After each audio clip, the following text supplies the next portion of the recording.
Hi everyone. सो ये बिल्कुल एक डिटेल्ड वीडियो होने वाली है TCS NQT exam with resources के ऊपर। इस वीडियो में हम मल्टीपल चीजों को डिस्कस करने वाले हैं, like syllabus, question pattern, timing, expected cut off, resources and preparation strategy. इन सभी चीजों के बारे में इसी वीडियो में हम डिस्कस करेंगे, ठीक है। और शॉर्ट में मैं आपको सब चीजें एक्सप्लेन करने की कोशिश करूंगा। मेरे दिमाग में एक चीज और है, वो ये है कि अभी प्रिपेयर करने के लिए आप मान सकते हो आपके पास कुछ 15-20 दिन का आसपास का कुछ टाइम होगा, ठीक है। सो उस हिसाब से मैं वो रिसोर्सेज की बात करूंगा जिनको आप कम समय में यूज करके अच्छी से अच्छी प्रिपरेशन कर सकते हो, तो उस बारे में हम बात ज्यादा करेंगे। सबसे पहले बात करते हैं सिलेबस की। तो सिलेबस यहाँ पर क्लियर है। एक चीज बताना चाहता हूँ कि टीसीएस एनक्यूटी ने कल ही अपने सिलेबस को अपडेट किया है। पहले एडवांस कोडिंग सेक्शन के लिए यहाँ पर 55 मिनट्स थे, 55 मिनट्स को यहाँ पर अपडेट करके कर दिया है टोटल 90 मिनट्स। तो ये अपडेट कर दिया है। अब टॉकिंग अबाउट दिस, इसमें सबसे पहले दो सेक्शंस आपके आ रहे हैं, एक है फाउंडेशन सेक्शन और एक है आपका एडवांस सेक्शन। जो फाउंडेशन सेक्शन है, ड्यूरेशन इन मिनट्स में 25 मिनट्स न्यूमेरिकल के लिए दिए हैं, वर्बल के लिए 25 मिनट्स दिए हैं, रीजनिंग एबिलिटी के लिए 25 मिनट्स दिए हैं, advance quantitative and reasoning ability के लिए 25 दिए हैं, और एडवांस कोडिंग सेक्शन के लिए 90 मिनट्स दिए हैं। टोटल जो आपका टेस्ट है 190 मिनट्स का है, ठीक है। अब इसके बारे में अगर हम देखें तो ये दोनों सेपरेट हैं। पार्ट ए आपका फाउंडेशन सेक्शन आएगा, पार्ट बी आपका एडवांस सेक्शन आएगा। पार्ट ए आपको अटेम्प्ट करना है टीसीएस के निंजा प्रोफाइल के लिए, और प्राइम और डिजिटल प्रोफाइल के लिए आपको एडवांस सेक्शन अटेम्प्ट करना है, ठीक है। दोनों सेक्शन मैंडेटरी हैं अटेम्प्ट करने के लिए। अगर आप केवल निंजा को भी टारगेट कर रहे हो तो एडवांस सेक्शन को भी करके आना, बट एडवांस सेक्शन का स्कोर काउंट नहीं होगा निंजा प्रोफाइल के लिए। निंजा प्रोफाइल के लिए केवल टीसीएस फाउंडेशन सेक्शन का स्कोर काउंट होगा, ये मैं आपको बताना चाहता हूं इसमें, ठीक है। तो ये बात आपके लिए क्लियर है। काफी लोग सोचते हैं कि भाई हम तो कोडिंग में वीक हैं या मेरा कोडिंग क्वेश्चन अच्छा नहीं गया, तो क्या टीसीएस में मेरी शॉर्टलिस्टिंग हो जाएगी? तो मैं आपको बताना चाहता हूं कोडिंग का यहाँ कोई रिलेशन नहीं होगा। टीसीएस की निंजा प्रोफाइल में आपकी शॉर्टलिस्टिंग हो जाएगी, जबकि डिजिटल और प्राइम में शॉर्टलिस्टिंग नहीं हो पाएगी अगर आप कोडिंग अच्छी नहीं करके जाते, ठीक है। ये बात अपन को समझ में आ गई। तो अब ये पैटर्न तो क्लियर है मेरे हिसाब से आपको, लेकिन अब हम आगे बढ़ते हैं और इसके बारे में जो सिलेबस है वो अपन का क्लियर हो चुका है कि ये चीजें अपन से पूछने वाले हैं। पर आगे जाके कुछ इंपॉर्टेंट पॉइंट्स और रिसोर्स प्रिपरेशन स्ट्रेटजी के बारे में हम बात करते हैं। आगे बढ़ेंगे, सबसे पहले कुछ इंपॉर्टेंट पॉइंट्स हैं।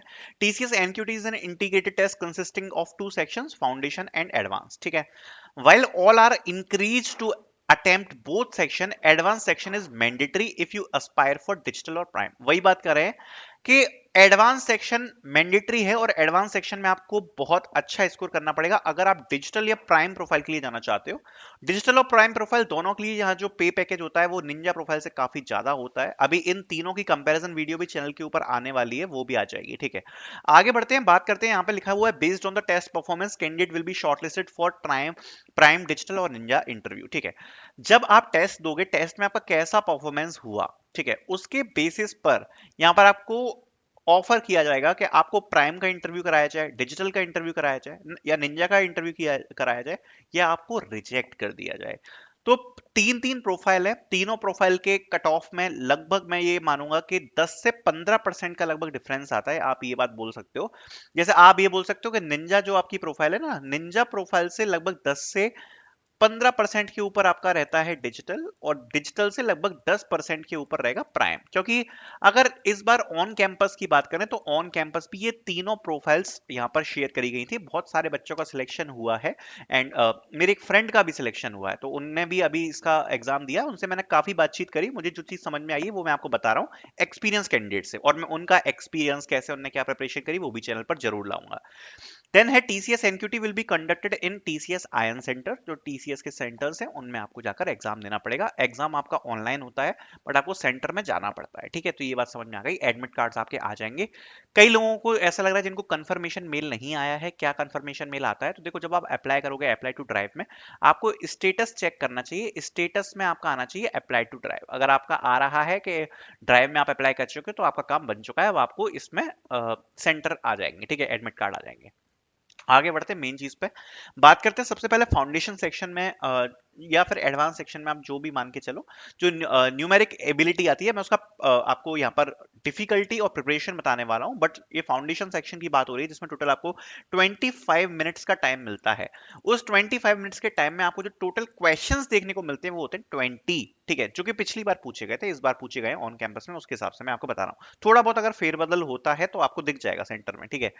कट ऑफ जो है इसकी है वो 15 से 16 आप मान के चल सकते हो। 15 से 16 यहाँ पर जा सकती है। जैसे अगर मैं निंजा निंजा की बात करूं तो निंजा में अपन मान के चलो कि लगभग 15 तक इसकी कट ऑफ जा सकती है, ठीक है। टीसीएच डिजिटल की जो यहाँ पर कट ऑफ है वो 16-17 के आसपास रह सकती है, और जो आपकी प्राइम है उसकी यहाँ पर कट ऑफ काफी एडवांस जाती है, वो 18 से 19 के आसपास यहाँ पर रह सकती है। सेक्शनल कट ऑफ निकलता है, मैं आपको पहले ही क्लियर करना चाहता हूँ, ठीक है। तो ये इसमें कुछ ना कुछ आपका सेंस रहता है।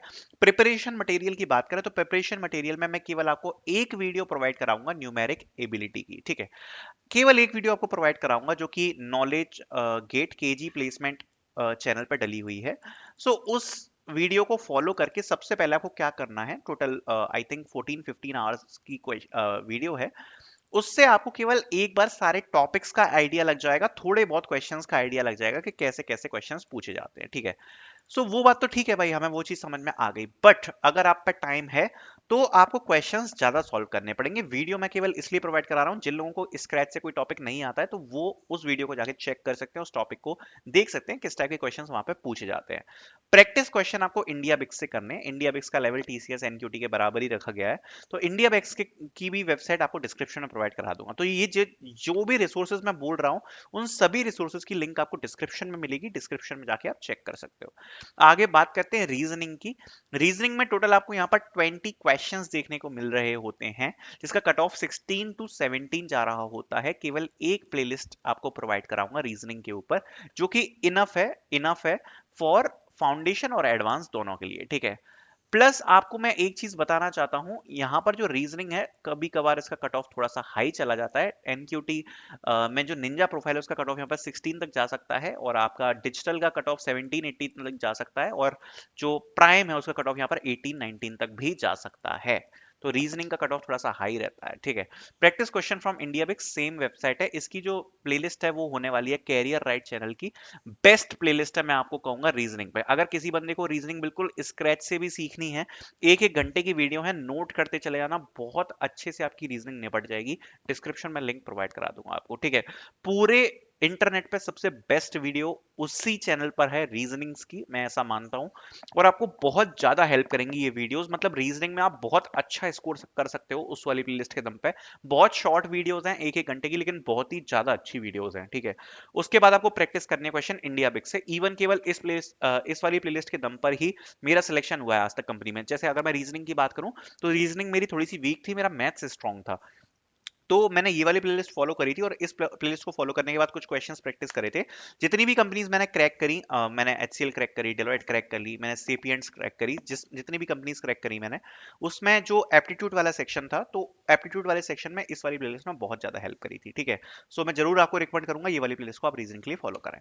आगे बढ़ते हैं और आगे बात करेंगे इंग्लिश की। तो देखो यहाँ पर मैं आपको एक स्ट्रेटेजी ये बताना चाहता हूँ, जो आपका अ, अगर आप टारगेट कर रहे हो डिजिटल और प्राइम के लिए, ठीक है, तो यहाँ पर मैं आपको दो चीज बोलना चाहूंगा। डिजिटल और प्राइम के लिए अगर आप टारगेट कर रहे हो तो ये एडवांस सेक्शन में आता है, और एडवांस सेक्शन में इंग्लिश नहीं है, ठीक है। बाकी रीजनिंग और मैथ्स ये फाउंडेशन सेक्शन में भी है और एडवांस सेक्शन में भी है।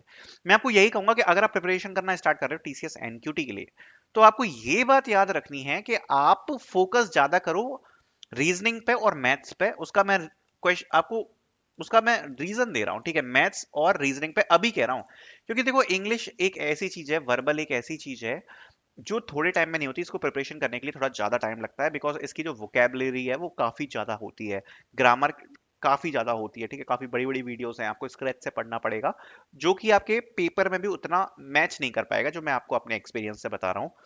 इसके लिए बेस्ट है कि आप इंग्लिश में सबसे पहले तो पहले आप एप्टीट्यूड मतलब मैथ्स पे ध्यान दें, रीजनिंग पे ध्यान दें, और इंग्लिश पे अपन उसको लो एडवांटेज पे रखें, क्योंकि उसका थोड़ा सा वेटेज कम है। दूसरी बात, इंग्लिश के लिए आपको अगर आप कोई प्लेलिस्ट वगैरह फॉलो करोगे या कोई अगर आप वीडियो देखोगे तो ये आपका ज्यादातर टाइम वेस्ट ही करता है। इंग्लिश के लिए मैं आपको सजेस्ट करूंगा, या तो कोई भी आपके पास बुक हो एप्टीट्यूड की, आप उससे डायरेक्टली क्वेश्चन लगाना स्टार्ट कर दो, या फिर आप only one side, that is India VIX only. India VIX से आप लगातार क्वेश्चंस को सॉल्व करना स्टार्ट करो, ठीक है। इसमें आपको कुछ ज्यादा वीडियो और ये सब देखने की जरूरत नहीं है, क्योंकि इंग्लिश कहीं ना कहीं मुझे ऐसा लगता है इंस्टिंक्ट पे चलती है, इंस्टिंक्ट पे। जैसे आपने कोई क्वेश्चन पढ़ा, अगर उसमें कोई ग्रामेटिकल एरर है तो वो आपको एक इंस्टिंक्ट बताता है कि यहाँ पर ये चीज गलत है जो कि यहाँ पर नहीं होनी चाहिए, और वो आएगी आपकी प्रैक्टिस से। तो इंग्लिश के लिए मैं आपको रिकमेंड करूंगा कि लगातार प्रैक्टिस की जरूरत आपको पड़ेगी। ठीक है, वीडियोस अगर आप प्रेफर करना चाहो आप कर सकते हो। सबसे पहले जो आपको वीडियोस देखनी पड़ेगी that is 120 rules of English grammar. ठीक है, इसकी मैं लिंक आपको डाल के दे दूंगा डिस्क्रिप्शन में, अगर आप देखना चाहो तो आप देख सकते हो। बहुत ज्यादा हेल्प करेगी ये आपको वीडियो इंग्लिश को क्रैक करने में। बट ये वीडियो भी इनफ नहीं हो पाएगी क्योंकि इंग्लिश थोड़ा सा ज्यादा आपसे मांगती है, ठीक है, एफर्ट्स।